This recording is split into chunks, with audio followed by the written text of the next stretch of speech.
কোয়ান্টিটির মান 0 না, সেটা দ্বারা কোন ইকুয়েশনের উভয় পক্ষে যোগ, বিয়োগ, গুণ, ভাগ ইত্যাদি আমরা করতে পারি, তাই না? জি স্যার। তা আমরা এরকম একটা মিউ দ্বারা গুণ করেছি ইকুয়েশনটার উভয় পক্ষে। এটা আমরা 0 গুণ করলে 0ই হয়। আবার তো বলছে এরকম কোন মিউ দ্বারা গুণ করার পরে যদি ইকুয়েশনটা এক্সাক্ট হয়ে যায়, তাহলে এই মিউ কে বলা হবে ইন্টিগ্রেটিং ফ্যাক্টর। সংজ্ঞাটা বোঝা গেছে? যদি কোন first order differential equation exact না হয়, মানে ধরো এই এক্সাক্ট না, এ নন এক্সাক্ট ডিফারেনশিয়াল ইকুয়েশন, এক্সাক্ট না। কিন্তু দেখা গেল তাকে যদি একটা মিউ দ্বারা গুণ করি আর সে এক্সাক্ট হয়ে যাচ্ছে, তাহলে এই মিউ কে বলবো ইন্টিগ্রেটিং ফ্যাক্টর। তার মানে ইন্টিগ্রেটিং ফ্যাক্টর একটা নন এক্সাক্ট ডিফারেনশিয়াল ইকুয়েশনকে এক্সাক্ট ডিফারেনশিয়াল ইকুয়েশনে পরিণত করে। বোঝা গেছে ডেফিনিশনটা ইন্টিগ্রেটিং ফ্যাক্টরের? জি স্যার। আচ্ছা, তো এরকম ইন্টিগ্রেটিং ফ্যাক্টর আমরা হয়তোবা অনেক নন এক্সাক্ট ডিফারেনশিয়াল ইকুয়েশন আছে যে একটা ফ্যাক্টর দ্বারা গুণ করলে সে এক্সাক্ট হয়ে যাবে। কিন্তু কোন ফ্যাক্টর দ্বারা গুণ করব, গুণ করলে এক্সাক্ট হবে, এটা একটা খুব ডিফিকাল্ট টাস্ক। যে আমি একটা ফ্যাক্টর দ্বারা গুণ করলে সে এক্সাক্ট হবে, ঠিক আছে, কিন্তু আমি কি দ্বারা গুণ করলে এক্সাক্ট হবে সেটা খুঁজে পাওয়াটা ডিফিকাল্ট। কিন্তু যেটা দ্বারা গুণ করলে এক্সাক্ট হবে তাকে আমরা বলছি ইন্টিগ্রেটিং ফ্যাক্টর। এর অনেকগুলো রুল আছে খুঁজে বের করার, ইন্টিগ্রেটিং ফ্যাক্টর বের করার অনেক রুল আছে। তোমাদের একটা রুলও আমি শেখাইনি, এখানে দেইওনি।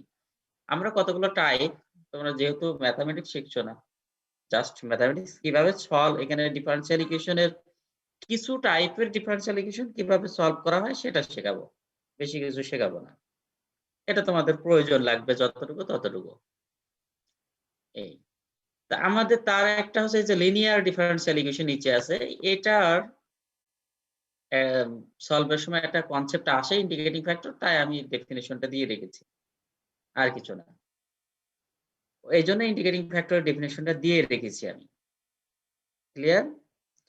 আমরা যে ইকুয়েশনটা এবার সলভ করব সেটা হলো লিনিয়ার ইকুয়েশন। এই টাইপের ইকুয়েশন এবার সলভ করব। এটা চতুর্থ টাইপের ইকুয়েশন। আমরা তিনটা টাইপ দেখেছি, ভেরিয়েবল সেপারেবল, এক্সাক্ট আর হোমোজিনিয়াস। থার্ড নাম্বার হলো আমাদের linear equation. Clear? Linear equation. তো বলছে লিনিয়ার ইকুয়েশনটা কি? The first order differential equation is said to be linear differential equation if it can be written in the form. এই ফর্মে যদি লিখতে পারি তখন ওই ফার্স্ট অর্ডার ডিফারেনশিয়াল ইকুয়েশনকে আমরা বলছি লিনিয়ার ডিফারেনশিয়াল ইকুয়েশন। বোঝা গেল? এই ফর্মটা যদি কোনো ফার্স্ট অর্ডার ডিফারেনশিয়াল ইকুয়েশন এই ফর্মে লেখা যায় তখন তাকে আমরা বলছি লিনিয়ার ডিফারেনশিয়াল ইকুয়েশন। বোঝা গেল? লিনিয়ার অর্থাৎ একটা ডিওয়াই ডিএক্স, এখানে থাকবে ফাংশন অফ এক্স গুণিতক ওয়াই, এই পাশে একটা ফাংশন অফ এক্স থাকবে। এখন কথা হলো ফাংশন অফ এক্স যা খুশি তাই থাকতে পারে। ফাংশন অফ এক্স হতে পারে পি অফ এক্স এর মান এক্স স্কোয়ার, হতে পারে পি অফ এক্স এর মান এক্স কিউব, হতে পারে পি অফ এক্স এর মান শুধু 2, 3, 4 ইত্যাদিও হতে পারে, মানে শুধু কনস্ট্যান্ট হতে পারে। পি অফ এক্স এর মান ই টু দি পাওয়ার এক্স হতে পারে, পি অফ এক্স এর মান ln x হতে পারে, পি অফ এক্স এর মান cos x sin x হতে পারে। অনুরূপভাবে কিউ অফ এক্স এর মানও তাই হতে পারে, x square x cube x 5 e to the power x cos x sin x tan x সবই হতে পারে। অর্থাৎ ফাংশন অফ এক্স। দেখো ফর্মটা আমরা আবার দেখে নেই। একটা ডেরিভেটিভ থাকবে dy dx plus function of x গুণিতক y equal function of x. Clear? Linear ফর্মটা?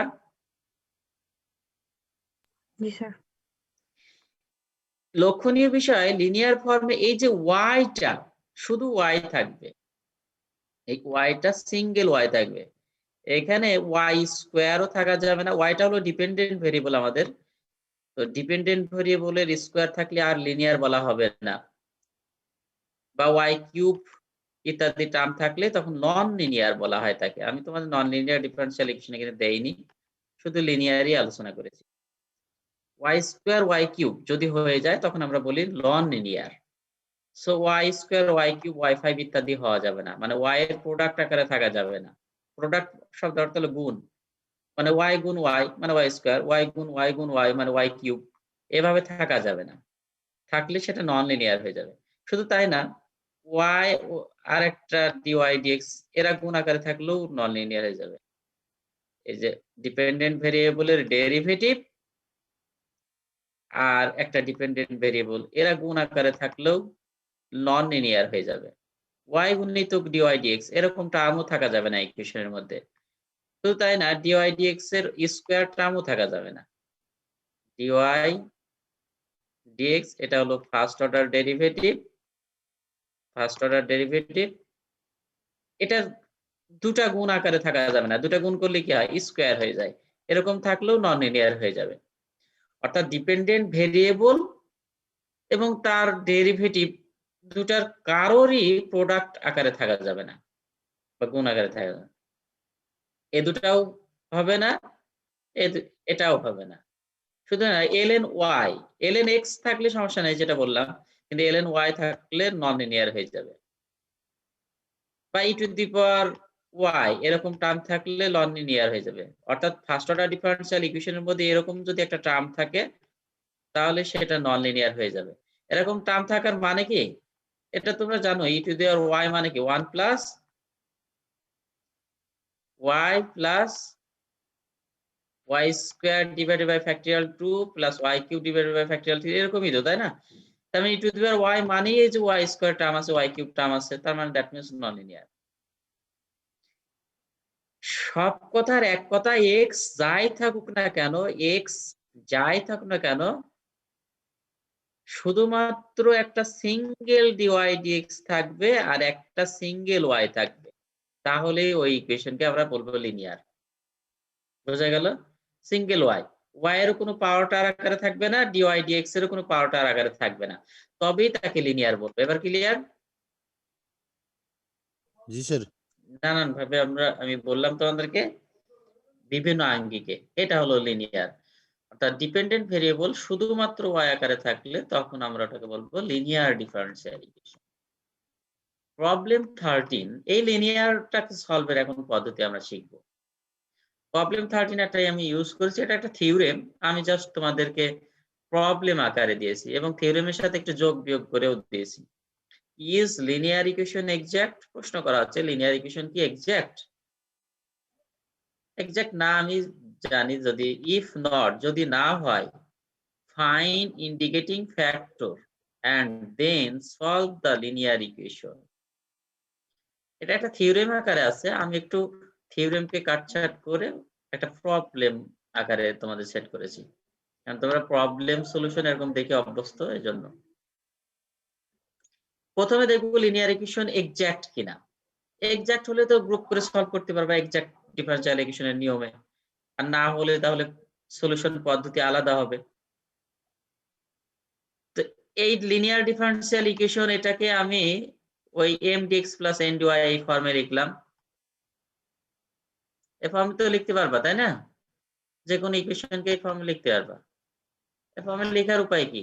dx দ্বারা যদি আমি গুণ করে দিই তাহলে এটা শুধুমাত্র dy হয়ে গেল, আর এখানে dx আসবে আর এখানে একটা dx আসবে। ওকে, দুটো টার্ম dx আর একটা টার্ম dy। এই দুটো dx টার্ম যদি dx কমন নিয়ে এই যে একটা টার্ম আর এই যে dy আর একটা টার্ম, সমস্ত ফার্স্ট অর্ডার ডিফারেনশিয়াল ইকুয়েশনকে mdx প্লাস ndy এই ফর্মে লেখা যাবে না? লিখতে পারবে তো? এর একটাই পদ, আর গুণন পদ্ধতি, আর গুণন, বা তোমরা কি বলো, আড়াআড়ি গুণ, যেটা এদিক থেকে এদিক গুণ, এই দিক থেকে এদিক, এই নিয়মেই তো করা হয় এটা, তাই না? ফ্ল্যাট করা হয়, আর কিছু না, ক্রস গুণন বলে যেটা। ওকে, সবাই পারবে তো এরকম mdx প্লাস ndy তৈরি করতে? জি স্যার। ধরে নিলাম টা হলো এইটা, এই যে এই অংশটার নাম দিলাম m, আর এখানে কিছু নেই মানে 1 গুণ আছে মনে করতে পারো, 1 dy মানে n = 1। ক্লিয়ার? ওকে, mn বোঝা গেছে। জি স্যার। এখন delta M by delta Y, Y এর সাপেক্ষে পার্শিয়ালি ডিফারেন্সিয়েট করলে কি হয়? P of x. আর এই পাশে এক্স এর সাপেক্ষে পার্শিয়াল ডিফারেন্সিয়েট করলে delta N by delta X সমান কত হবে? এক্স এর সাপেক্ষে পার্শিয়াল ডিফারেন্সিয়েট করলে 0।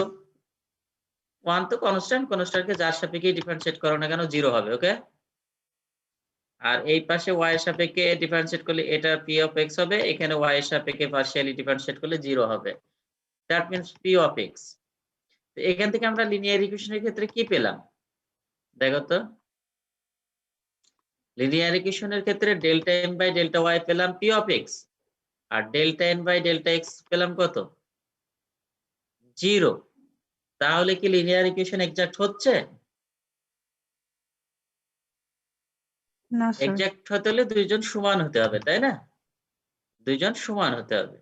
হ্যাঁ, একটা কেস হতে পারে যদি p অফ x নিজের এই মানটাই যদি 0 হয়ে যায়, এই মানটাই যদি 0 হয়ে যায়, তবে একটা পসিবিলিটি থাকে এক্সাক্ট হয়, আদারওয়াইজ এক্সাক্ট হবে না।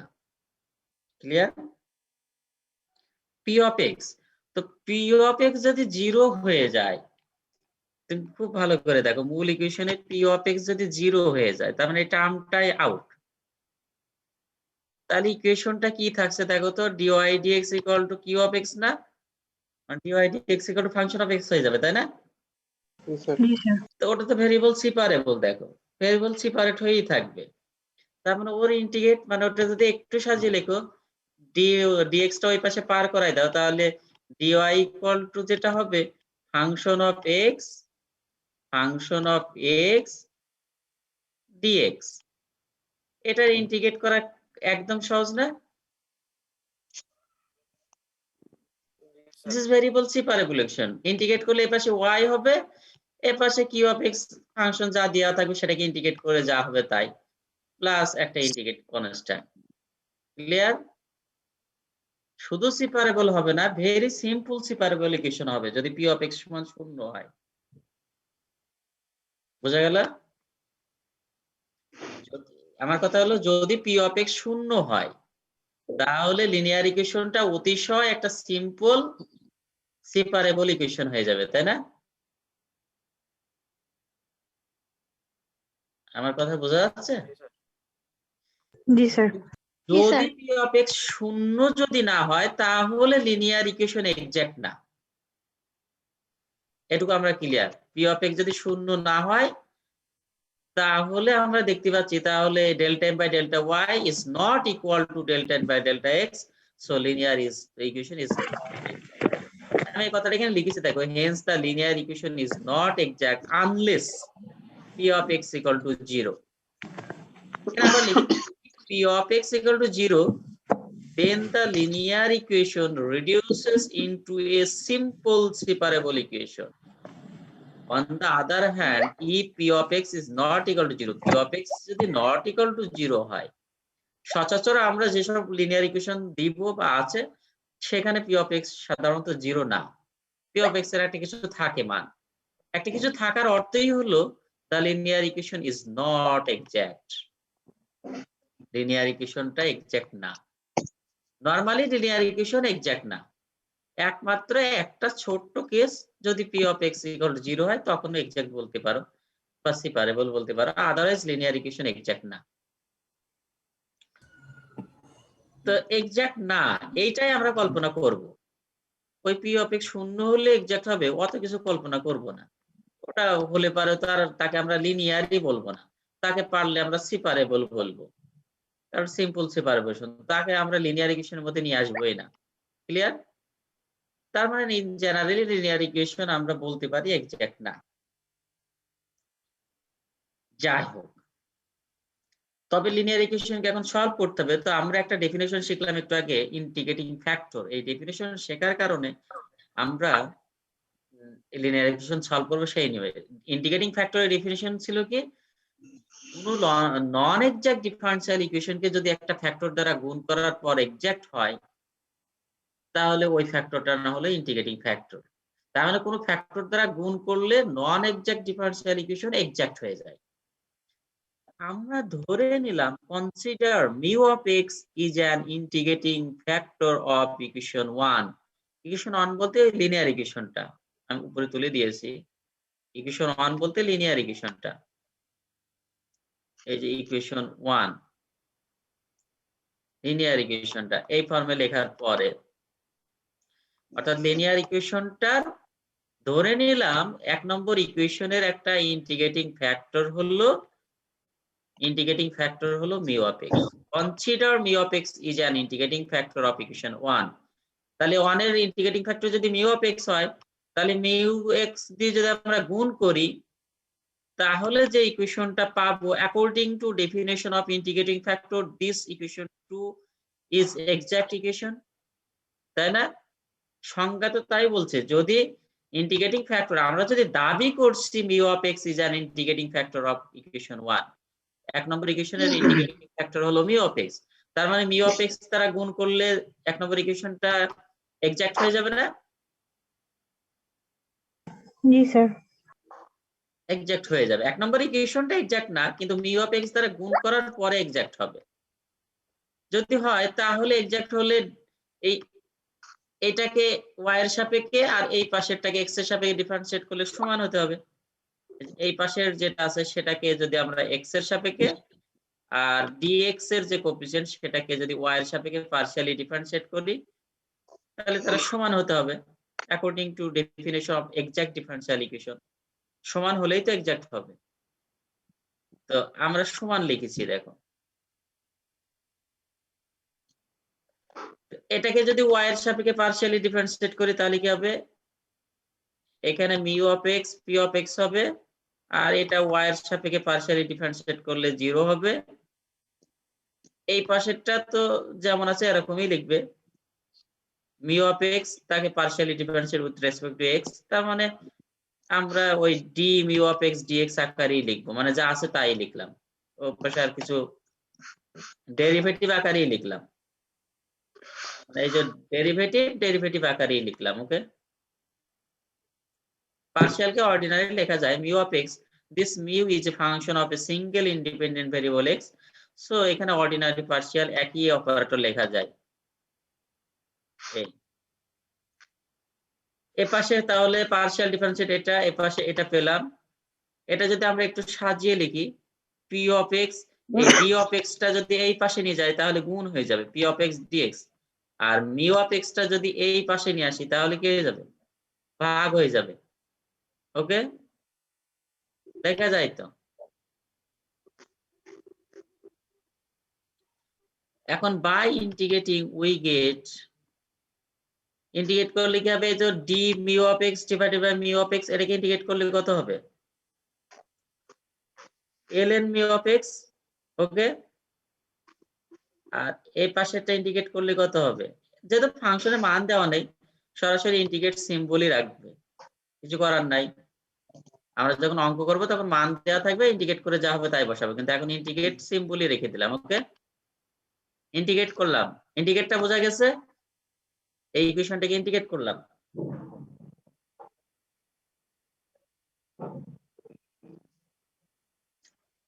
আমরা কি সবাই বুঝতে পারছি?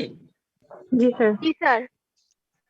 তো ln মিউ অফ এক্স, শুধু মিউ অফ এক্স লিখলে কি লেখা যায়?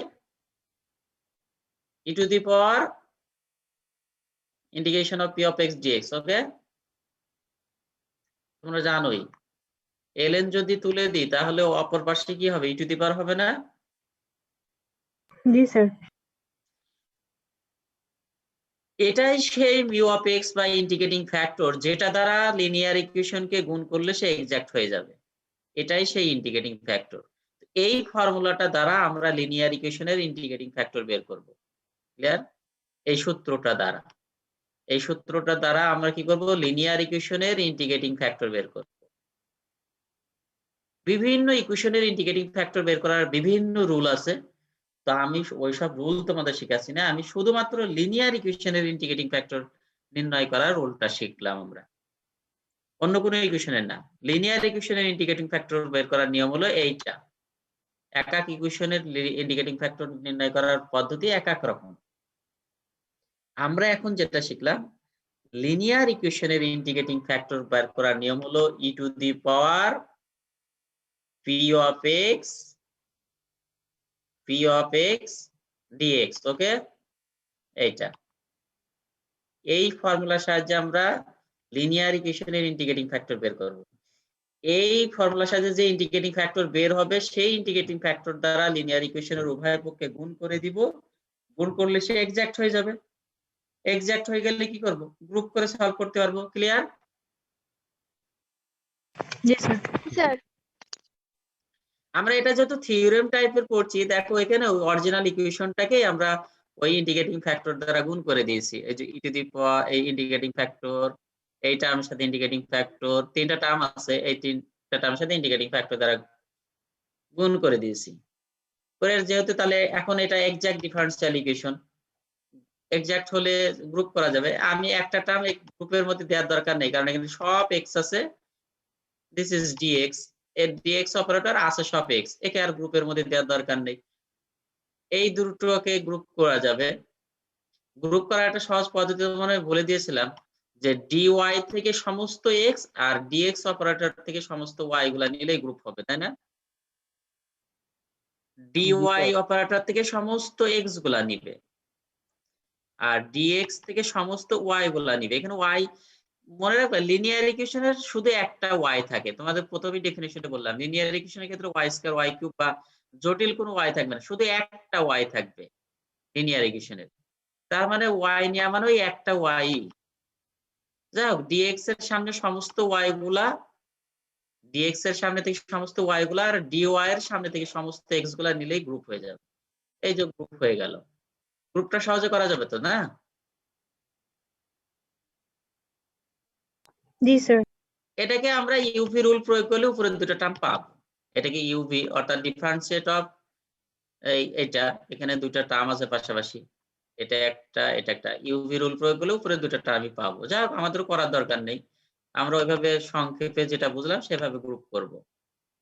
ওকে, এটাকে ইন্টিগ্রেট করলে এ পাশে তো ইন্টিগ্রেট করলে এটা হবে, কিন্তু ডান পাশে ইন্টিগ্রেট করলে ইন্টিগ্রেট সিম্বলই রেখে দিয়েছি, কারণ এখানে মান টান দেওয়া নেই, ইন্টিগ্রেটিং সিম্বলই রেখে দিলাম। ওকে, প্লাস একটা integrating constant. This is solution of linear equation, theoretical solution. এখানে আমাদের কোনো ফাংশনের মান দেওয়া নেই। আমরা এখন 14 নম্বর প্রবলেমে যাই, তাহলে আমরা ক্লিয়ার হয়ে যাব। ওটাই প্রসেস। প্রথম কাজ হলো ইন্টিগ্রেটিং ফ্যাক্টর বের করা। This is a linear equation, একটা dy dx আছে। This is function of x গুণিতক y, this is another function of x। Clear? This is a linear equation. বোঝা যাচ্ছে এটা? জি স্যার। জি স্যার। এই প্রথম ফাংশন অফ x টার নাম দিয়েছি p অফ x, আর দ্বিতীয় ফাংশন অফ x টার নাম দিয়েছি কি? এই ফাংশন অফ x এর নাম ছিল q অফ x, আর প্রথম যে ফাংশন অফ x এইটার নাম আমরা দিয়েছি কি? p of x। Okay, this function of x। Integrating factor নির্ণয় করার সময় এই ফাংশন অফ x টা ব্যবহার করব সূত্রে কিন্তু। ওকে, জি স্যার। এখানে যে আমি ধরেছি late p of x equal to 2x plus 1 divided by x, then integrating factor is, integrating factor নির্ণয় সূত্র কি? Integrating e to the power p of x dx, e to the power p of x dx। বোঝা যাচ্ছে কিনা দেখো, e to the power p of x, e to the power integration of p of x dx। Okay, G sir. এখানে আমি এটাকে integrate করার জন্য সহজ করে দিচ্ছি। 2x divided by x মানে 2 হয়, আর 1 by x মানে 1 by x। ওকে, দুইটা খন্ড করে নিলাম। ওকে, ইন্টিগ্রেট সুবিধার্থে। তাহলে ইন্টিগ্রেট করলে কি হবে? 2 কে ইন্টিগ্রেট করলে 2x হবে, তাই না? জি স্যার। জি আর স্যার। 1 by x কে ইন্টিগ্রেট করলে লন এক্স। ln x হবে। এটাকে এভাবে লেখা যায় কিনা দেখো তো, প্লাস থাকলে গুণ আকারে লেখা যায় কিনা, e টু দি পাওয়ার দুটো খন্ড করা যায় কিনা, e to the power 2x গুণিতক e to the power ln x। G sir. e to the power ln x সমান শুধু x লেখা যায় না? জি স্যার। তাহলে x e to the power x, this is integrating factor of this equation 1 এক নম্বর ইকুয়েশনের ইন্টিগ্রেটিং ফ্যাক্টর হলো এটা। এই ইন্টিগ্রেটিং ফ্যাক্টর দ্বারা এক নম্বর ইকুয়েশনকে যদি আমরা গুণ করি তাহলে সে এক্সাক্ট হয়ে যাবে। খুব সুন্দর একটা নিয়ম। এটা হলো লিনিয়ার ইকুয়েশন সলভের একটা পথ। একটা ইন্টিগ্রেটিং ফ্যাক্টর বের করব এই সূত্রের সাহায্যে, দিয়ে ওই এক নম্বর ইকুয়েশনকে আমরা গুণ করলে বা লিনিয়ার ইকুয়েশনকে গুণ করলে সে এক্সাক্ট হয়ে যাবে, তার মানে তাকে গ্রুপ করে সলভ করা যাবে। পুরা প্রসেসটা বোঝা গেছে লিনিয়ার ইকুয়েশনের সলভের? জি স্যার। আচ্ছা, এখন আমরা এই ইন্টিগ্রেটিং ফ্যাক্টরটা দ্বারা গুণ করি এক নম্বরকে। এই যে এখানে গুণ করে দিয়েছি, এটা গুণ করে দিয়েছি, এটা গুণ করে দিয়েছি, এখানেও গুণ করে দিয়েছি। সব টার্ম গুণ করতে হলে উভয় পক্ষেই গুণ করতে হবে। গুণ করার পর একটু সহজ সরল করেছি। এখানে এই টার্মটা ঠিকই আছে। এই টার্মে মনে হয় একটা x আর একটা x কেটে গেল, তাহলে এইটুকু থাকবে। আর এর পাশে মনে হয় e⁻² আর একটা টার্ম আছে e⁻−2x। তার মানে e⁻0, e⁻0 এর মান 1, তার মানে শুধু x dx। ওকে, একবার সিম্পলিফাই করে নিচ্ছি এক লাইন, অর্থাৎ এই লাইন থেকে এই লাইনটা বোঝা গেছে না? জি স্যার। গ্রুপ করলে এই দুটো টার্ম দেখো, গ্রুপ করার সময় আমি বলছি তোমাদের কোনো কিছু ভাববার দরকার নেই। dx থেকে y গুলা নিবে আর dy থেকে x গুলা নেবে। x হলো এখানে x e⁻²x আছে আর dy এর y শুধু একটা আছে, এটাই গ্রুপ হয়ে যাবে। খুব বেশি ভাবাভাবির দরকার নেই। গ্রুপটা বোঝা গেল কিনা দেখো।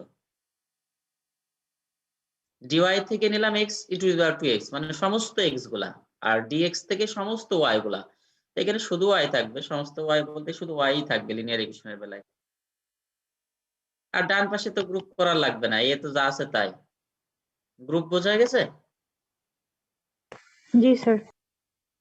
এখন যদি ইন্টিগ্রেট করো তাহলে এটা ইন্টিগ্রেট করলে এ পাশে তো ব্র্যাকেটের ভিতরে যা আছে সেটাই হবে, আর ডান পাশে যেহেতু অপারেটরের বাইরে আছে তাহলে ইন্টিগ্রেট করলে x² / 2 হবে, প্লাস একটা ইন্টিগ্রেটিং কনস্ট্যান্ট, তার মানে সলভ হয়ে গেছে। This is solution.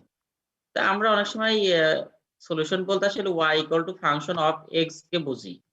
মূলত আমরা চেষ্টা করি ওইভাবে, সব ইকুয়েশন ওইভাবে লিখিনি, তোমাদের যা বের হয়েছে এরকম ভাবেই বলে দিছি this is the required solution. আসলে সলিউশন হলো y ফাংশন অফ x। বুঝা গেল? যেমন x² আসবে, এটা দেখতে সুন্দর, বা আমরা সাধারণত এরকমই লিখি x² + x³ + x + 1, এইভাবে এই ফর্মে লিখতে পছন্দ করি আমরা। মানে আসলে ফর্মটা হলো y ফাংশন অফ x, এই ফর্মে লিখতে পছন্দ করি আমরা, তাই না? তো যাদেরকে সহজে ওই ফর্মে লেখা যাবে তাদেরকে লিখবে, আদারওয়াইজ লেখারও দরকার নেই। যা ইন্টিগ্রেট করে যা আসবে সেটাই তোমাদের রেজাল্ট। ওকে, তো এটা এই টার্মটা দ্বারা ভাগ করে দিলেই তো y সমান হবে, তাই না? ভাগ করে দিলে x² আছে, তাহলে একটা x কেটে গেলে x থাকবে। আচ্ছা, e⁻²x দ্বারা যদি ভাগ করি সেটা উপরে লিখলে e⁻−2x লেখা যায়, এটা জানা আছে কি?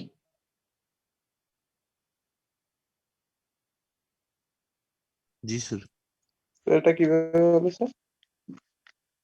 e⁻²x দ্বারা ভাগ করেছি, e⁻²x দ্বারা ভাগ করলে কি হয়? x/2 e⁻²x হয়, তাই না? 2x দ্বারা ভাগ করলে এটা হয়। এই e⁻²x যদি আমি উপরেই লিখি, মানে লবে লিখি, নিউমারেটরে যদি লিখি তাহলে কি লেখা যায়? -2x না? জি স্যার। বোঝা গেছে? জি স্যার। ওকে, এটা আসলে সিম্পলিফাই এক লাইন সৌন্দর্য বর্ধনের জন্য লেখা হয়। আসলে ইন্টিগ্রেট করলেই কিন্তু তোমাদের সলভ হয়ে যায়। তাহলে লিনিয়ার ইকুয়েশনের সলভের পুরো প্রসেসটা বোঝা গেল। লিনিয়ার ইকুয়েশনের এই সূত্রটার সাহায্যে ইন্টিগ্রেটিং ফ্যাক্টর বের করবে। সেই ইন্টিগ্রেটিং ফ্যাক্টর দ্বারা লিনিয়ার ইকুয়েশনের উভয় পক্ষে গুণ করে দিবে। এবার এক লাইনে একটু সিম্পলিফাই করবে, পরের লাইনে গ্রুপ করবে, তারপরের লাইনে ইন্টিগ্রেট করবে। কাজ শেষ। পুরো প্রসেসটা বোঝা গেছে?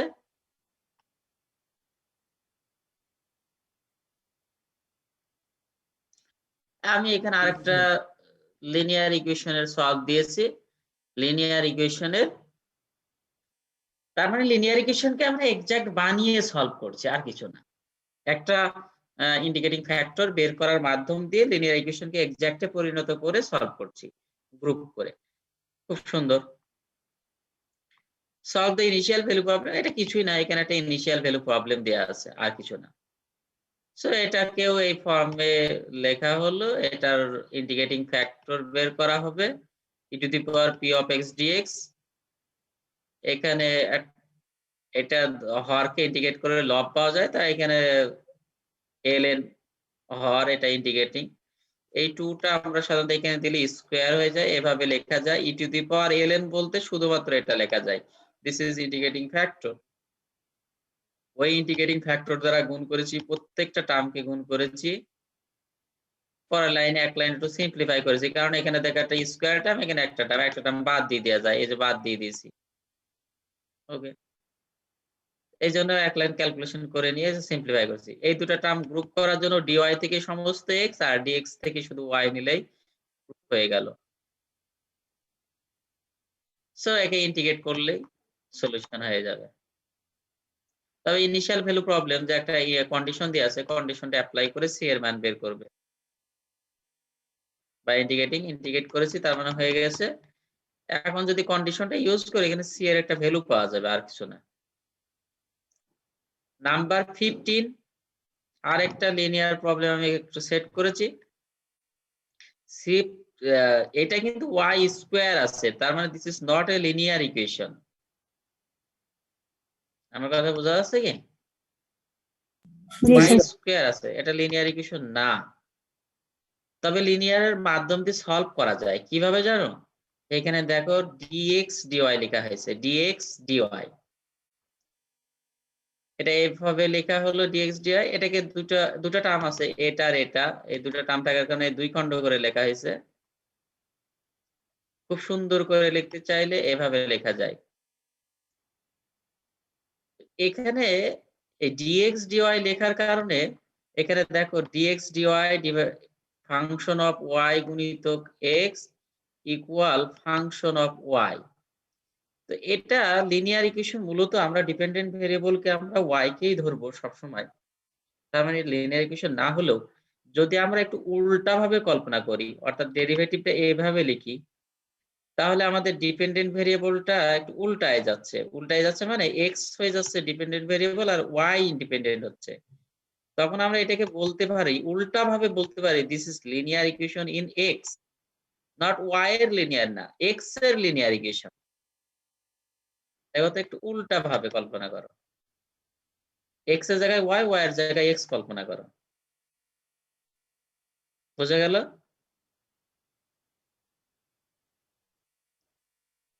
তাহলে লিনিয়ারের মতো ভাবা যাবে না এটাকে? dx dy function of y গুণিতক x equal to function of y, মানে ঠিক উল্টা ভাবে। তাহলে এখানে p of y not p of x, p of y সমান 3/y। ইন্টিগ্রেটিং ফ্যাক্টর আমরা বের করব ওই যে e to the power p of y dy, e to the power p of y। তাহলে এখানে ইন্টিগ্রেটিং ফ্যাক্টর পাবো y কিউব। এই y কিউব দ্বারা যদি আমরা গুণ করি পুরো ইকুয়েশনটাকে, এক লাইন সিম্পলিফাই করলাম, মানে সরলীকরণ করলাম। এটা গ্রুপ করার ওই একই নিয়ম, dx থেকে সমস্ত y আর dy থেকে সমস্ত x, dx থেকে সমস্ত y আর dy থেকে সমস্ত x নিলে, এখানে একটু 3 এর একটা ঝামেলা আছে, 3টা না নিলেও চলবে। যেমন dx থেকে সমস্ত y মানে y কিউব আর dx থেকে সমস্ত x মানে শুধু x নিলেই গ্রুপ হয়ে যাবে। এটাকে যদি আমরা ইন্টিগ্রেট করি,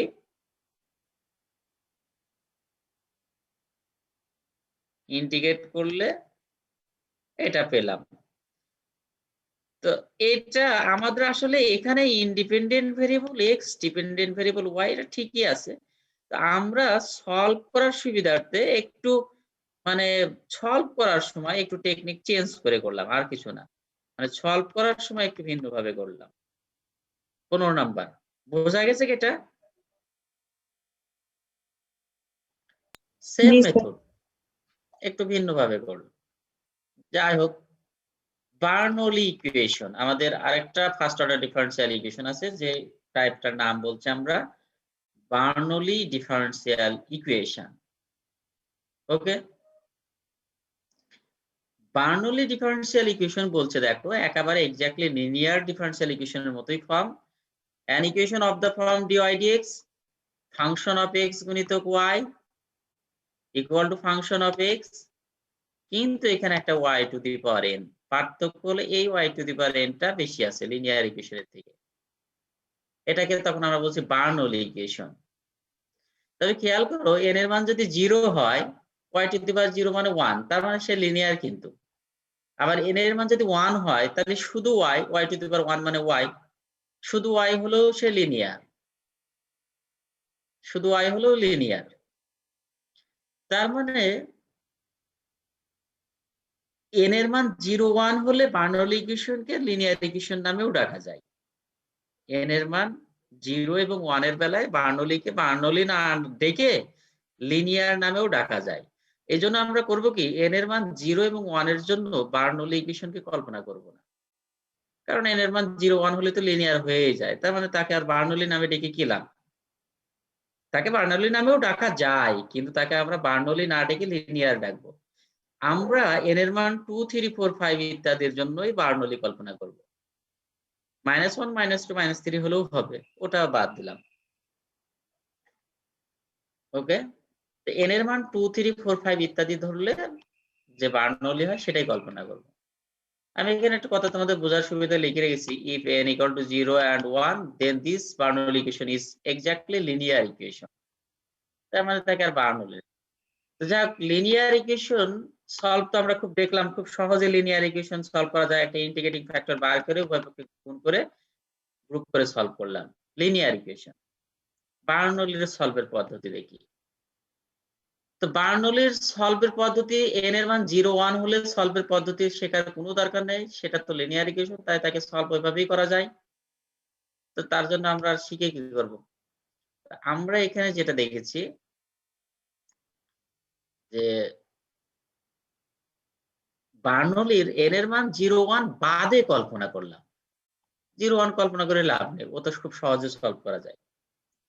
So that the transformation v equal to y to the power 1 minus n reduces the Bernoulli equation to linear equation in v। এখানে বলছে যদি আমরা এই ট্রান্সফরমেশনটা ইউজ করি বার্নৌলি ইকুয়েশনের বেলায়, এই বার্নৌলি ইকুয়েশনের বেলায়, তাহলে বার্নৌলি ইকুয়েশনটা লিনিয়ার ইকুয়েশনে পরিণত হবে, ভি এর লিনিয়ার ইকুয়েশনে পরিণত হবে। যদি এই ট্রান্সফরমেশনটা বার্নৌলি ইকুয়েশনকে লিনিয়ার ইকুয়েশনে কনভার্ট করে দেয়, তাহলে লিনিয়ার বার্নৌলি ইকুয়েশনের সলভ কি লিনিয়ার ইকুয়েশনের সলভ এক হয়ে গেল না? প্রথমে এই ট্রান্সফরমেশনটা ব্যবহার করে বার্নৌলিকে লিনিয়ারে বানিয়ে ফেলবো আর লিনিয়ারে কনভার্ট করে ফেলবো, আর লিনিয়ারে কনভার্ট হয়ে গেলেই সে হচ্ছে তার সলভ আমরা অলরেডি শিখে ফেলেছি। ক্লিয়ার সবাই?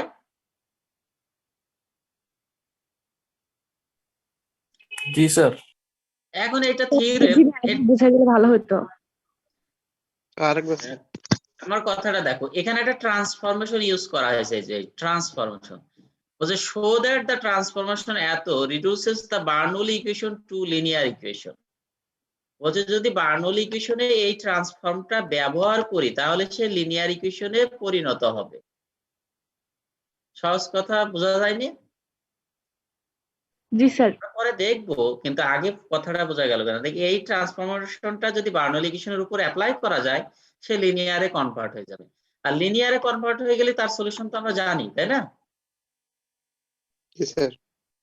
এখন দেখি ওইটা কথাটা ঠিক বলছে কিনা। এই যে এটা হলো বার্নৌলি ইকুয়েশন 1 নম্বর। তা আমরা বার্নৌলি ইকুয়েশনটাকে প্রথমে ভাগ করে দিয়েছি y to the power n দ্বারা। আমি ওই আগেই বললাম নন জিরো এলিমেন্ট দ্বারা কোন ইকুয়েশনকে যোগ বিয়োগ গুণ ভাগ করাই যায়। y to the power n দ্বারা যদি 1 নম্বর ইকুয়েশনকে ভাগ করি তাহলে এটা y to the power -n লেখা যায়।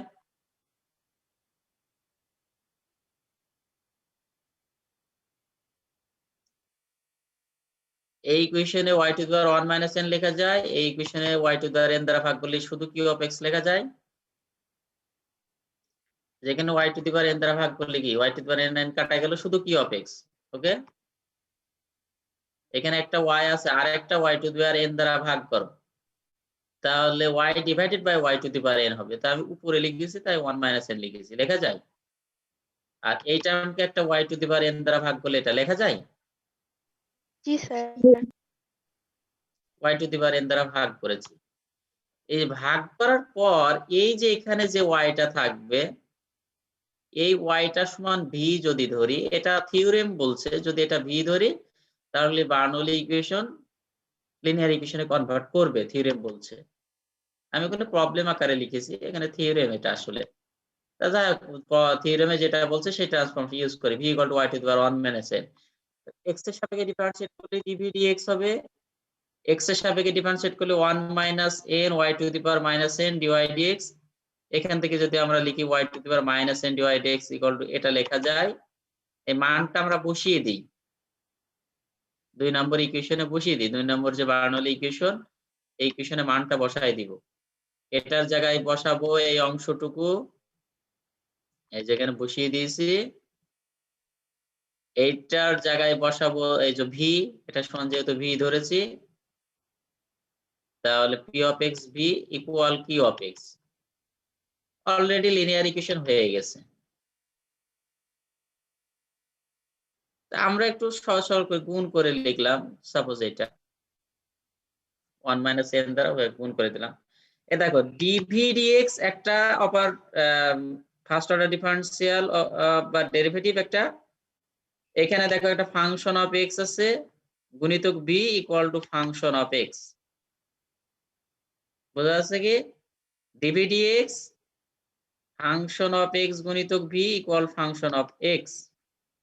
That means this is linear equation.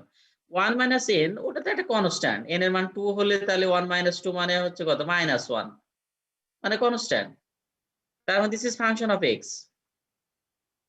আমি আরো অনেক সময় তোমাদের মাথায় গোলমাল যাতে না পায় 1 minus n টাকে ওর মধ্যে দিয়ে দিয়ে এখানে লিখেছি, দেখো ফাংশন অফ x গুণিতক b equal function of x।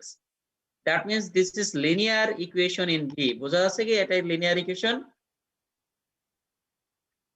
G sir. তার মানে এর স্যার সলভ 1 মাইনাস n টা কি পিয়নের ভিতর? 1 minus n টা মানে এটা কি পিয়নের ভিতরেই? হ্যাঁ, 1 মাইনাস n মনে করো একটা কনস্ট্যান্ট, n এর মান। এখানে আমি যখন প্রবলেম দেবো সাপোজ n এর মান 2, তাহলে 1 মাইনাস 2 কি এটা কনস্ট্যান্ট না? এটা জি স্যার। 2x যদি ফাংশন অফ x হয় বা x স্কয়ার কে যদি ফাংশন অফ x ডাকো, এটাকে কি ডাকো? ফাংশন অফ x না অন্য কিছু না, 2 টাকে বাদ দিয়ে ডাকো। যেমন আমরা ফাংশন অফ x তোমাকে একটা লিখতে বললাম, সে x স্কয়ার প্লাস 2x, এভাবে লেখো। নাকি শুধু x লেখো, 2x টা লেখা যাবে না ফাংশন অফ x লেখার সময়? প্লাস 4 এটা ফাংশন অফ x বলা যাবে কি? এটাকে x square plus 2x plus 4 একে ফাংশন অফ x বলা যাবে না? আমার বলা কথা যাবে বোঝা স্যার। যাচ্ছে কি? বলা যাবে না? বলা যাবে স্যার। তার মানে কনস্ট্যান্ট থাকলেও ফাংশন অফ x বলা যাবে, কনস্ট্যান্ট না থাকলেও ফাংশন অফ x বলা যাবে। ওকে, তার মানে এটা লিনিয়ার ইকুয়েশনে লিনিয়ার ইকুয়েশন v এর লিনিয়ার ইকুয়েশন। তার মানে ওকে সলভ করব। তার মানে আমরা এখানে দেখো একটা প্রবলেম দিয়েছি linear equation. This is a Bernoulli equation. That means এখানে দেখো y to the power q। Okay, that means এটা হলো Bernoulli equation. Okay, dy dx equal to function of x গুণিতক y। ফাংশন অফ x কিছুই নেই মানে 1, p of x এর মান 1 মনে করো, ইকুয়াল ফাংশন অফ x গুণিতক y cube. That means this is Bernoulli equation. এখানেও একটা x স্কয়ার থাকতে পারতো, তাহলে এটা আদর্শ হতো। x স্কয়ার থাকতে পারতো, x square v equal to x y cube. এই এরকম থাকলে ভালো হতো। x কিছু দেয়নি, শুধু y দিয়েছে। যাই হোক, এখানে p অফ x এর মান কিন্তু 1। ওকে, তার মানে দিস ইজ বার্নৌলি ইকুয়েশন। বোঝা যাচ্ছে এটা বার্নৌলি। বার্নৌলি ইকুয়েশনকে কিন্তু নন লিনিয়ার ইকুয়েশনও বলা যেতে পারে, কারণ এটা y কিউব আছে। যাই হোক, তোমরা নন লিনিয়ার শব্দ যদি আমি ব্যবহার করিনি এখানে, দরকার নেই। এটা তো প্রথম দেখো এই ইকুয়েশনটা বার্নৌলি ইকুয়েশন। বোঝা যাচ্ছে কিনা? This is Bernoulli equation. জি স্যার।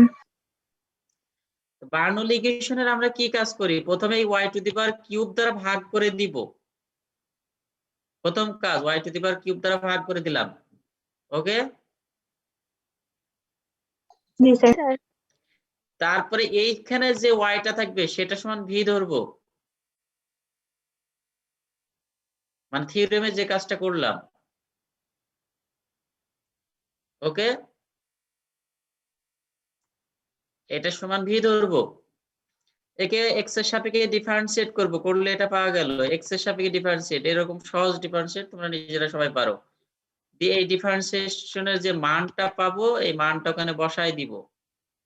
এই মানটা এটা এই যে এখানে যদি বসাই দিই তাহলে এটা বসে গেল। এটা সমান যেহেতু v ধরেছি ওটাও বসাবে, v বসে গেল। আর এই পাশে x আছে। এই পর্যন্ত কি ক্লিয়ার? v ধরবে y টু দি পাওয়ার মানে সর্বোচ্চ y এর পাওয়ার যেটা থাকবে ইকুয়েশনে সেটা দ্বারা ভাগ করার পর এখানে যে yটা তৈরি হবে এই yটা দিয়ে yটা সমান v ধরবে। ওকে? সবসময় একই কাজ করার পরে সেটাকে ডেরিভেটিভ করে ওই 1 নম্বর ইকুয়েশনে বসাই দিবে। তাহলে বার্নৌলি ইকুয়েশনটা লিনিয়ার ইকুয়েশনে কনভার্ট হয়ে যাবে। দেখো কনভার্ট হয়ে গেছে। তো লিনিয়ার ইকুয়েশন আমরা একটু সাজিয়ে একেবারে ডিভিটা ফ্রি রাখবো, ডিভি ডিএক্স একেবারে এরকম রাখবো। তার মানে -2 দ্বারা গুণ করে ফর্মটা তৈরি করব। This is Bernoulli equation. এই বার্নৌলি ইকুয়েশন এখন কনভার্ট হলো লিনিয়ার ইকুয়েশনে, তার মানে 2 নম্বর ইকুয়েশনটা linear in v. Integrating factor বের করলে কি করতে হবে? ধরে নিলাম p of x সমান -2, then integrating factor e to the power -2x e to the power integration of -2 dx, তার মানে e to the power -2x এর ইন্টিগ্রেটিং ফ্যাক্টর। এই 2 নম্বর ইকুয়েশনের ইন্টিগ্রেটিং ফ্যাক্টর, 2 নম্বরটা লিনিয়ার ইকুয়েশন ওর ইন্টিগ্রেটিং ফ্যাক্টর বের করলাম। আর প্রথমে কি করলাম? একটা ট্রান্সফর্ম ব্যবহার করে বার্নৌলিকে লিনিয়ারে কনভার্ট করলাম। তারপরে লিনিয়ারের একটা ইন্টিগ্রেটিং ফ্যাক্টর বের করলাম। এই ইন্টিগ্রেটিং ফ্যাক্টরকে এই লিনিয়ার ইকুয়েশনের উভয় পক্ষে গুণ করে দিলাম। করে পরের লাইনে একটু সিম্পলিফাই করলাম। তারপরের লাইনে কি করলাম? গ্রুপ করলাম, যেটা লিনিয়ার ইকুয়েশনে যে কাজগুলো আমি করেছি। আর এই পাশে x যুক্ত যেটা সেটা পড়েই থাকলো। এখন যদি ইন্টিগ্রেট করি তাহলে সলভ হয়ে যাবে। ইন্টিগ্রেট করলে এটাই হবে। এই পাশে কিন্তু ইউভি রুল প্রয়োগে ইন্টিগ্রেট করবে, খুব ডিফিকাল্ট কিছু হবে না। মানে এই যে integration of x e to the power -2x এর ইন্টিগ্রেট। এটার ইন্টিগ্রেট করতে গেলে কি করতে পারবে বলো তো? ইন্টিগ্রেট করলে মানে এটা ইন্টিগ্রেট করে আমি ডাইরেক্টলি এটা দুটো টার্ম বসাইছি। তো এটা ইন্টিগ্রেটের কেমন রুল? কিভাবে ইন্টিগ্রেট করবে বলো তো?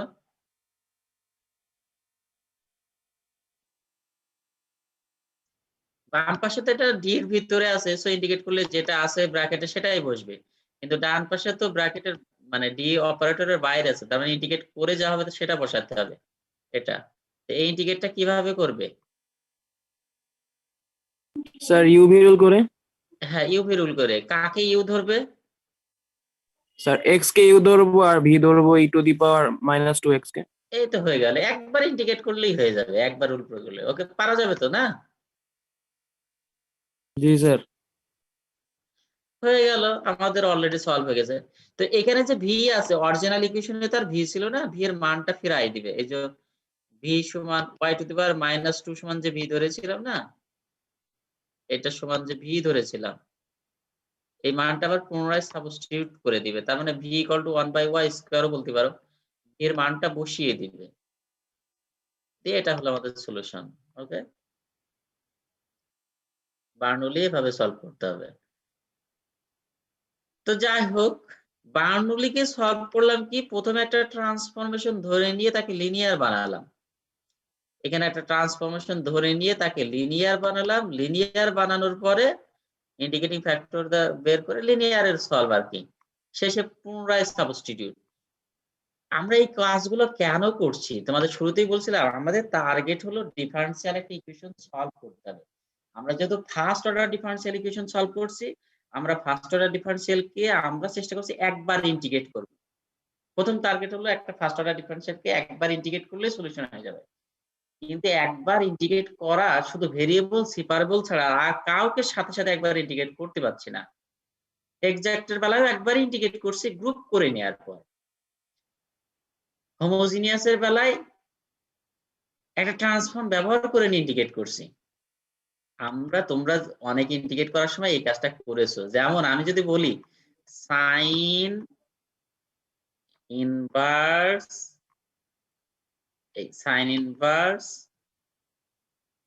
হলো না, sine inverse x divided by root over 1 minus x square dx, এটাকে কি তোমরা একবারে ইন্ডিকেট করতে পেরেছিলে? দেখো না তো স্যার, এটা ধরে নিতে হয়েছিল স্যার। কি ধরে নিতে হলো? একটা ট্রান্সফরমেশন ধরে নিয়ে ইন্ডিকেট করো, তাই না? জি স্যার। ট্রান্সফরমেশনটা কি? সাইন ইনভার্স x সমান z, সাইন ইনভার্স x সমান হলো z। এই যে ট্রান্সফর্ম করে নিয়ে ইন্টিগ্রেট করলে, তাই না? জি স্যার। ক্লিয়ার? তারপর আবার কি রিসাবস্টিটিউট করো। তোমরা কি একবারও খেয়াল করছো আমরা হোমোজিনিয়াস ডিফারেনশিয়াল ইকুয়েশন সলভ করেছি, একটা ট্রান্সফরমেশন ধরে নিয়েছি। ইন্টিগ্রেট করার সময় আগে কিন্তু তোমরা প্রয়োজনে দুইবার ট্রান্সফরমেশনও করেছো, তাই না? ইন্টিগ্রেট করার সময় প্রয়োজনে দুইবার বা তিনবার ট্রান্সফরমেশন করা লাগে। আমরা হোমোজিনিয়াস সলভের সময় কি করেছি? একটা ট্রান্সফরমেশন ধরে নিয়েছি y = vx। তারপরে ইন্টিগ্রেট করার সময় যদি আবার জটিলতা বাড়ে তাহলে আরেকবার ট্রান্সফরমেশন দরকার হলে করব। এগুলা কিছুই না। এই যে y = vx ধরলাম, একটু আগে যেমন বার্নৌলির বেলায় যে y⁻² সমান ধরলাম যে v, এগুলা এক একটা ট্রান্সফরমেশন, আর কিচ্ছু না। তার মানে ইন্টিগ্রেটই করছি একবার, কিন্তু তাকে ইন্টিগ্রেশনের মতো করে সাজিয়ে নিচ্ছি। আমার কথাটা কি বোঝা যাচ্ছে? অর্থাৎ ডিফারেনশিয়াল ইকুয়েশনকে আমরা একবার ইন্টিগ্রেট করব, কিন্তু ইন্টিগ্রেটরের মতো করে সাজিয়ে নেওয়ার জন্য এত কিছু কাহিনী। তাহলে আমরা কয়টা? পাঁচটা টাইপের ডিফারেনশিয়াল ইকুয়েশন সলভ শিখলাম। ওকে, পাঁচটা মনে আছে? Variable, separable, exact, homogeneous, linear আর বার্নৌলি। ক্লিয়ার? জি স্যার। এই 5 টাইপের ডিফারেনশিয়াল ইকুয়েশনের আমরা এখন শিখলাম। এবার আমাদের আরেকটা টাইপের ডিফারেনশিয়াল আমি দিয়েছি। আচ্ছা, আমার ওই স্লাইডটাতে একটু মিস্টেক হয়ে গেছে, আমি আরেকটু ওপেন করি।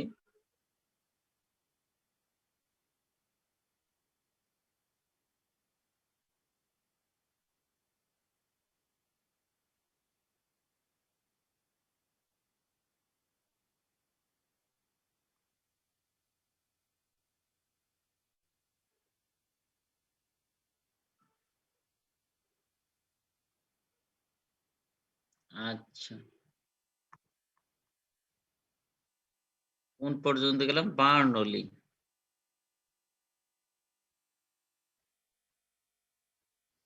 তোমাদের আমি এটা অনেকের জন্য স্লাইডটা শো করেছি, তোমাদের সিএপি এর জন্য আবার ম্যাথের গুরুত্ব বুঝে আমি এই বার্নৌলি পর্যন্তই। ওকে, এরপর রিকার্টি ইকুয়েশন আছে, এটা তোমাদের দিব না। প্রবলেম 18 এটা তোমাদের জন্য বাদ। ওকে, তোমাদের জন্য এখানে আরেকটু হালকা আলোচনা করব, সেটা হলো equation of first order but not first degree. First order differential ইকুয়েশনের আমরা 5টা টাইপ ছিল, আরো টাইপ আছে, সেগুলো তোমাদের আমি শেখাচ্ছি না। ডিফারেনশিয়াল ইকুয়েশনে বলা যায় প্রায় 1000-এর কাছাকাছি ধরন আছে বা সলিউশন পদ্ধতি আছে, কঠিন থেকে কঠিনতর নানান রকম। তোমাদের আমরা প্রয়োজন অনুসারে যেগুলো না পড়ালি না সেগুলো শেখাবো। বোঝা গেল? এখানে দেখো ইকুয়েশন অফ ফার্স্ট অর্ডার মানে যা আমরা শিখছিলাম, but not first degree. Not first degree বলতে কি বোঝায়? আমরা এতক্ষণ যা পড়ছিলাম সেগুলো সবই ফার্স্ট অর্ডার ছিল, 5টা টাইপেরই, এখনো ফার্স্ট অর্ডার। কিন্তু দেখা গেল যে এই ডিওয়াই ডিএক্স এটা ফার্স্ট অর্ডার, কিন্তু আমরা এখন দেখবো এরকম স্কোয়ার টার্ম থাকতে পারে এখন যেগুলো সলভ করব। তাহলে স্কোয়ার থাকতে পারে, কিউব থাকতে পারে, ইত্যাদি ইত্যাদি। তাহলে আর ফার্স্ট ডিগ্রি থাকবে না, first order but not first degree. বোঝা গেছে টাইপটা? First order but not first degree. আমরা এখানে দেখো সলভ দ্য ইকুয়েশন এত, এখানে আমি একটা বা দুটো তোমাদের দিয়েছি, এটা পরিচিত হওয়ার জন্য, আর কিছু না। এখানে দেখো ডিওয়াইডিএক্স নেই মনে হচ্ছে, আসলে পি মানে ডিওয়াইডিএক্স, এটি সংক্ষেপে লিখেছি, পি মানে হলো ডিআইডিএক্স। ওকে, বোঝা যাচ্ছে? জি sir. P to the power 4 মানে dy dx to the power 4, p cube মানে ডিওয়াইডিএক্স কিউব, পি স্কোয়ার মানে ডিওয়াইডিএক্স স্কোয়ার, শুধু পি মানে ডিওয়াইডিএক্স। সেটা লম্বা চওড়া differential equation, first order but not first degree. Okay, এটা তোমাদের জন্য তোমরা দেখবে কঠিন হলে। এখানে মিডল ফ্যাক্টর একটা পদ্ধতি আছে, সেটা কি তোমাদের জানা আছে?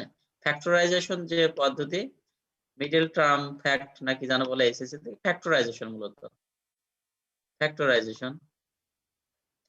যেমন ওই যে x square minus 5x plus 6, x square minus 5x plus 6 factorisation করলে কিভাবে করতে পারবে? যে 6 আর কোন করে তো x মাইনাস 2 আর x মাইনাস 3, এরকম দুটো ফ্যাক্টর হয়ে যায় না? x মাইনাস 2 আর একটা x মাইনাস 3,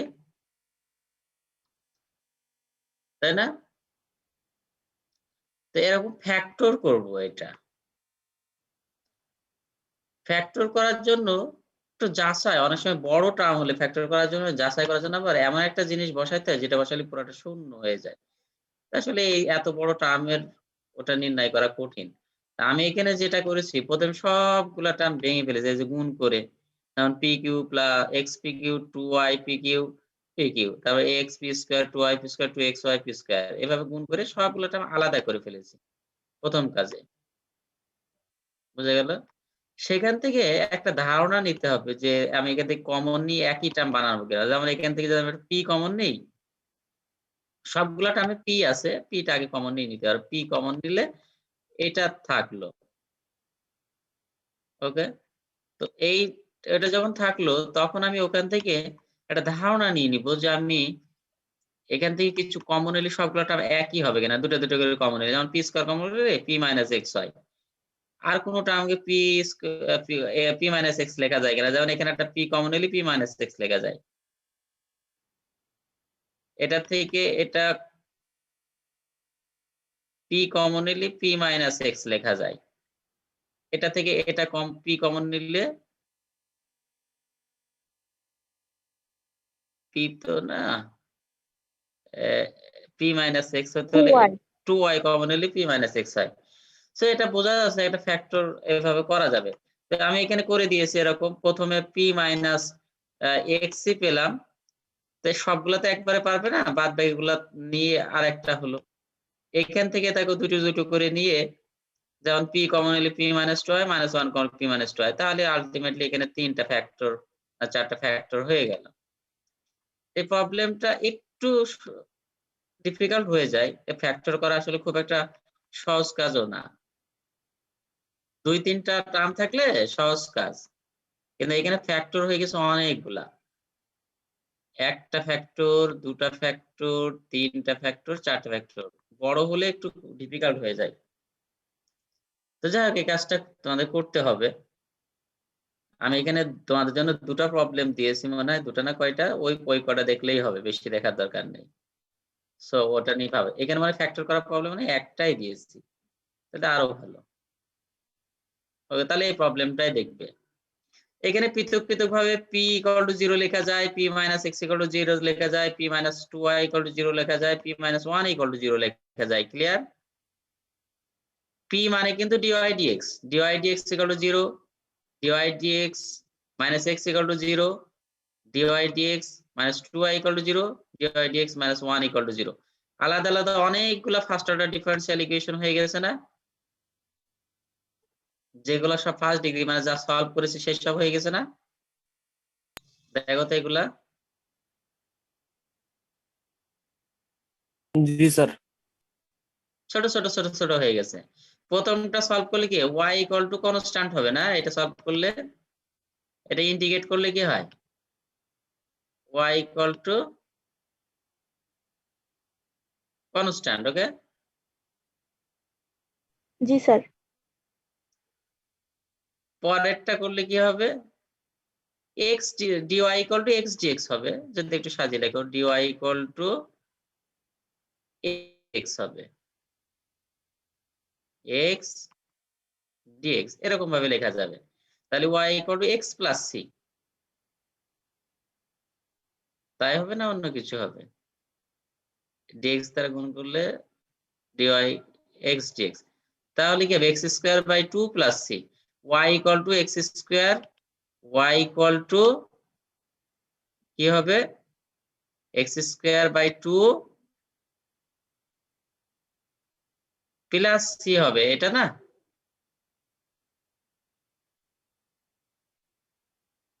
দুই নম্বরটার সলিউশন কি হবে এটা? জি স্যার, জি স্যার। এটা তাহলে কি লেখা যায়, যে এটা লেখা যায় এটা, এটা যেটা 2i ও 2টা যদি এখানে লেখো তাহলে এখানে লেখা যায় 2i equal to x square plus c, এভাবেও লেখা যায় 2i equal to x square plus c, x square plus c, এভাবেও লেখা যায়। ওকে, 2i equal to x square plus c, এই যে 2i minus x square minus c equal to 0, মানে এক পাশে লিখলে। পরে এটা সলভের ক্ষেত্রে, এটা সলভ, এখানে আবার y আছে তো, তাহলে একটু ভেরিয়েবল সেপারেট করে নিতে হবে, তার মানে dy ডিভাইডেড বাই 2y, এবার এরকম লিখতে হবে ইকুয়াল টু dx, এরকম লিখতে হবে। ওকে, dy ডিভাইডেড বাই, এখানে 2y আছে, 2y টা যদি dy এর নিচে লেখা যায়, সেপারেট করে তো লিখতে হবে, dy এর নিচে লিখলে তাহলে 2 dy ডিভাইডেড বাই 2y হবে, আর dx টা যদি ডান পাশে দিই তাহলে উপরে গুণ হয়ে যাবে, তাহলে এরকম ফর্ম হবে। তাহলে ln 2y but 1/2 ln y equal to x plus c, এটা সলভ করলে এটা হবে, দেখো। অথবা 2টা এখানে রাখো না, 2টা এখানে খুব ঝামেলা করলে 2টা এখানে রাখো, 2 dx। ওকে, তাহলে ইন্টিগ্রেট করলে কি হবে, ln y ইকুয়াল টু কত হবে, 2 dx, ইন্টিগ্রেট করলে কত হবে 2x প্লাস একটা ইন্টিগ্রেটিং কনস্ট্যান্ট লিখবে, ইন্টিগ্রেটিং কনস্ট্যান্টকে ln c লেখো, ln c। ওকে, আচ্ছা ln y equal two 2x plus ln c যদি হয় তাহলে y ইকুয়াল টু, এখন বলো তো সংক্ষেপে কি লেখা যায়? আমি ওই প্রথম দিকে একটা প্রবলেমে কিন্তু ভেঙে ভেঙে ভেঙে ভেঙে করে দিয়েছিলাম, sir e to the power 2x plus c। e to the power 2x plus c হয়নি?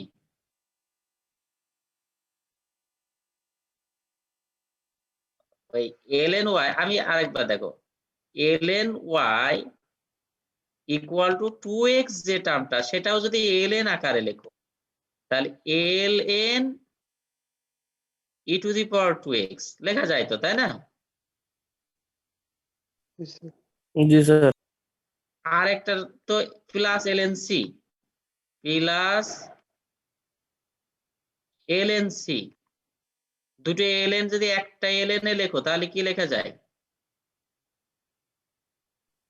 স্যার গুণন করে দেয়। ln c two the power ln c e to the power 2x, তার মানে উভয় পক্ষে ln তুলে দিলে কি হয়, y equal two c two the power 2x হয় না? জি স্যার। একটু সতর্কভাবে লিখবে।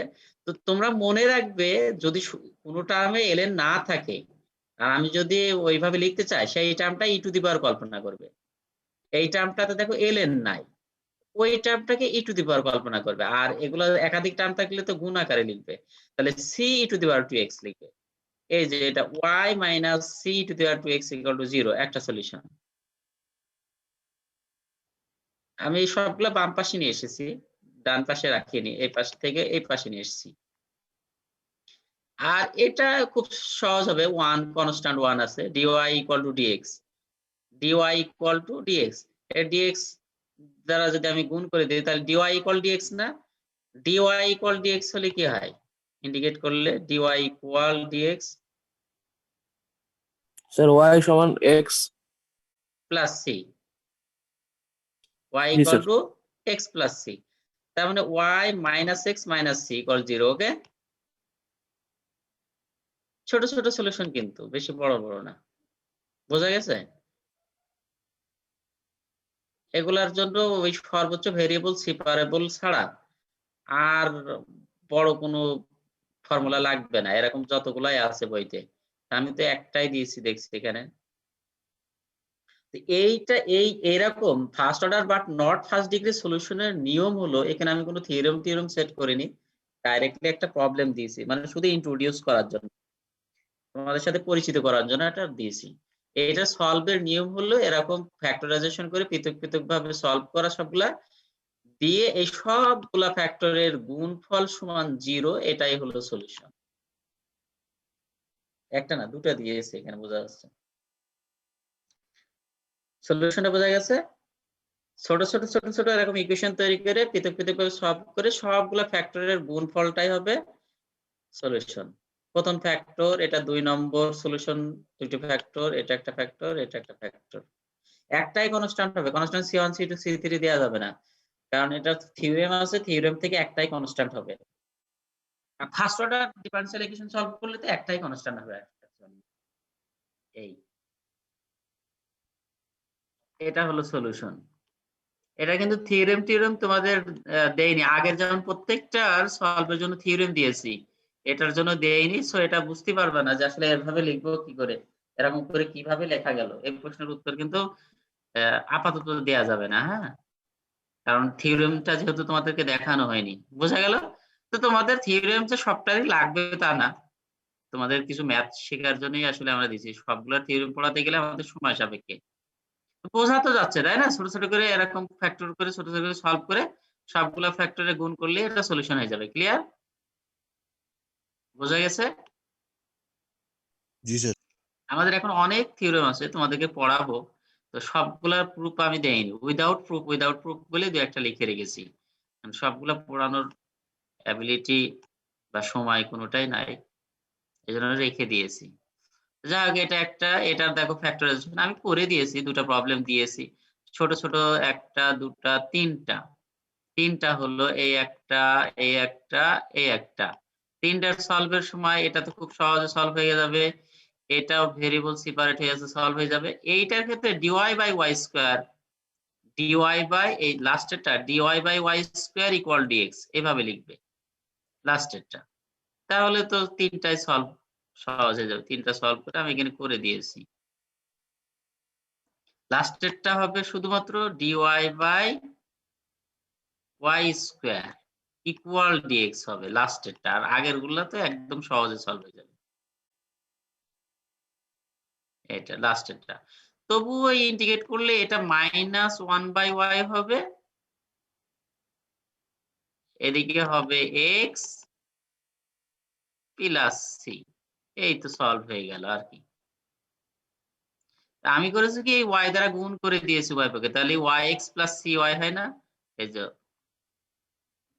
এরকম ফ্ল্যাট আকারে লিখেছি। ওইভাবে লিখতেই হবে তা না, তুমি এরকম ভাবেও লিখতে পারো, জাস্ট এক পাশে লিখতে হবে আর আরেক পাশে 0 লিখবে, একেবারে হুবহু ওইভাবে লিখতে হবে তার কোনো গ্যারান্টি নেই, কিন্তু যতটা সৌন্দর্য বর্ধনের জন্য যতটা লেখা যায় সহজ করে, তাই অনেক সময় লেখা হয়। এই বোঝা গেল? তো এটা তিনটা ফ্যাক্টর সলভ, খুব সহজেই তিনটা ফ্যাক্টর গুণ করলে এটা সলিউশন। আর একটা টাইপের আমি first order not first degree দিয়েছি, দিয়ে এই ফার্স্ট অর্ডার শেষ হয়ে যাবে আমাদের, তারপর শুরু হবে এই যে এখানে অ্যাপ্লিকেশন অফ ফার্স্ট অর্ডার আছে, শেষ হবে না, আরো একটু আছে অ্যাপ্লিকেশন, ওটা অ্যাপ্লিকেশন সেক্টরে আর কি, কিন্তু ফার্স্ট অর্ডারের এমনি সলিউশন শেষ হয়ে যাবে। ক্লেরেট ইকুয়েশন এটা বলছে, the equation of the form, এই ফর্মের এই ফার্স্ট অর্ডার ডিফারেনশিয়াল ইকুয়েশন বলছে Clairaut form, y equal to p of x plus function of p এই ফাংশন অফ পি এটা হতে পারে পি স্কয়ার পি কিউব হতে পারে, কারণ এখানে ওই যে বলছি স্কয়ার আকারে থাকতে পারে, অর্থাৎ ফার্স্ট ডিগ্রি না। পি এর ভ্যালু পি স্কয়ার হতে পারে, মানে D Y D X square. P square মানে ডিওয়াই ডিএক্স স্কয়ার। তো y equal to px plus function of p, y equal to px plus function of p, এই ফর্মটার বলা হয় ক্লাইরাট ইকুয়েশন বলা হয়। ক্লাইরাট ইকুয়েশন বলা হয়, বোঝা গেল? দেখো খুব সংক্ষেপে, দেখো খুব সহজ হবে এটা। y equal to px plus function of p, বোঝা যাচ্ছে ফর্মটা? ক্লাইরেট ফর্ম। এটার সলভ দেখো, যদি আমরা এটাকে একবার x এর সাপেক্ষে ডিফারেন্সিয়েট করি ইকুয়েশনটাকে, dy dx ইকুয়াল টু এটা ইউভি রুল প্রয়োগ করবে, p রেখে x কে ডিফারেন্সিয়েশন হবে 1 আর x কে রেখে p এর ডিফারেন্সিয়েশন dp dx, এই যে। আর f অফ p এর ডিফারেন্সিয়েশন প্রথমে f কে p এর সাপেক্ষে ডিফারেন্সিয়েট করতে f প্রাইম p কে আবার x এর সাপেক্ষে ডিফারেন্ট করতে হবে dp dx।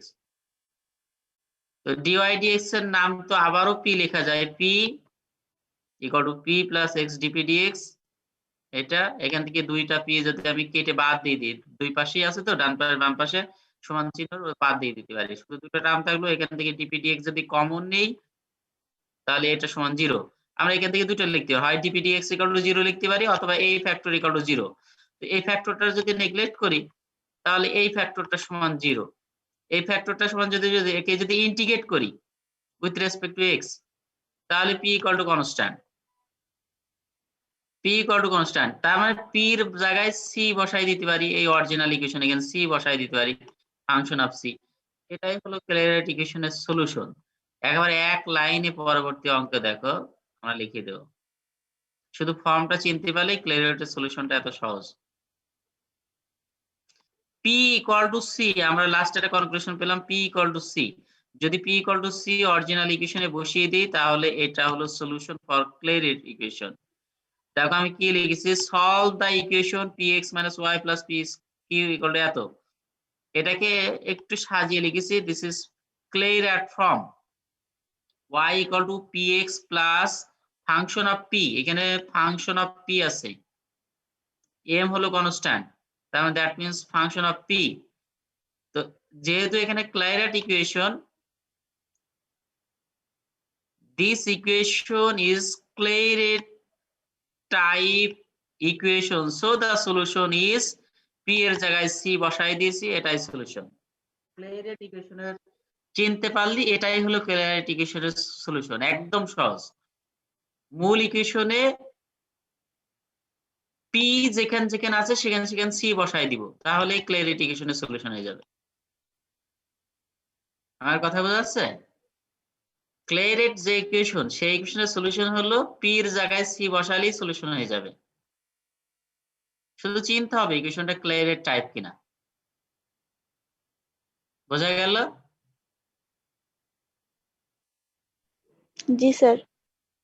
কারণ এটাই হলো সব থেকে সহজ, মনে হয় তোমাদের মনে হয় এতক্ষণ যা এই পর্যন্ত যা পড়েছো তার মধ্যে, যদি তুমি চিনতে পারো এটা ক্লাইরাট টাইপ ইকুয়েশন, তার সলিউশন হলো যে জায়গায় p আছে সেই জায়গায় c বসাই দিবে। এর চাইতে সহজ সলিউশন কি আর পাওয়া গেছে?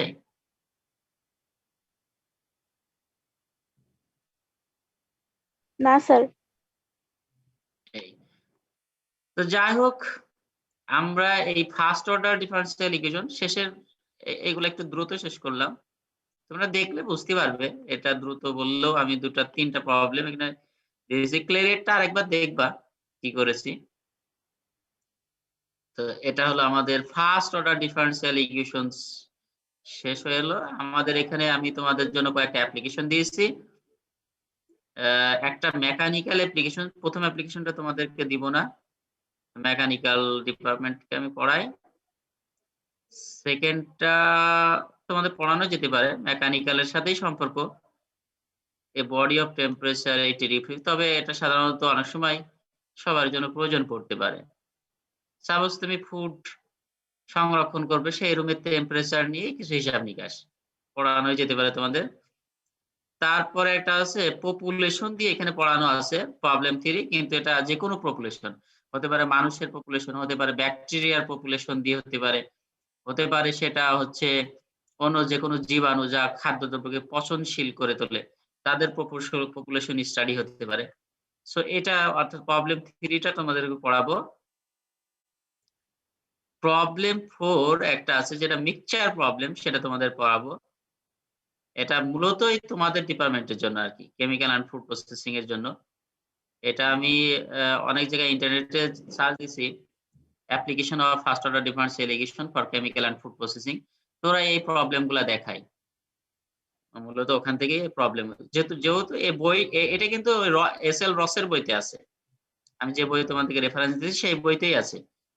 কিন্তু এই প্রবলেম আমি যদি ইন্টারনেটে application of first order differential equation for chemical and food processing নামে সার্চ দিলে এই প্রবলেমটা চলে আসে।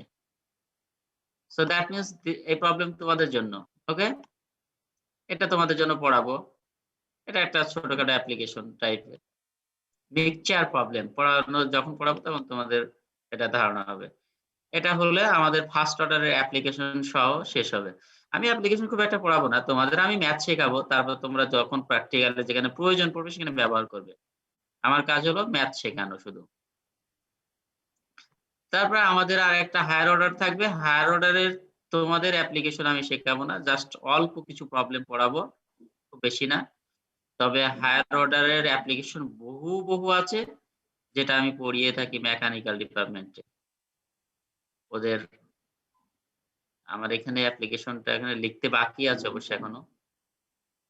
তো যাই হোক, তোমাদের সিলেবাস একটু ছোট করবো আরকি অন্যদের তুলনায়। এখানে সব তোমাদের পড়ানো লাগবে না। যেমন আমি পড়াই মেকানিক্যাল, সিভিল বা ইলেকট্রিক্যাল, তাদের যতটা পড়াই তোমাদের তার থেকে একটু কম পড়াবো। যেমন তোমাদের জন্য এটা লাকি। ইউআরপি ডিপার্টমেন্ট আছে, তাদের আরো কম পড়াই। কারণ ওদের সিলেবাসে লাগে খুবই সামান্য জিনিস, সেটা আমাদেরকে সিলেবাস অনুসারে দেওয়া হয়েছে। ওদের আবার সিলেবাস আরো ছোট, তোমাদের মাঝারি। আর মেকানিক্যাল এবং হচ্ছে সিভিল বা ইলেকট্রিক্যাল এদের একটু বড়। বড় মানে অনেক বড়, অনেক বড় মানে অনেক বড়। তোমাদের যদি 30 পেজ লাগে, ওদের হচ্ছে 60 পেজ এরকম। যাই হোক, আজকের ক্লাস এখানেই শেষ। যদি কোনো কোশ্চেন থাকে তোমরা বলবে অবশ্যই ক্লাসে। এই, আসসালামু আলাইকুম স্যার। ওয়ালাইকুম আসসালাম।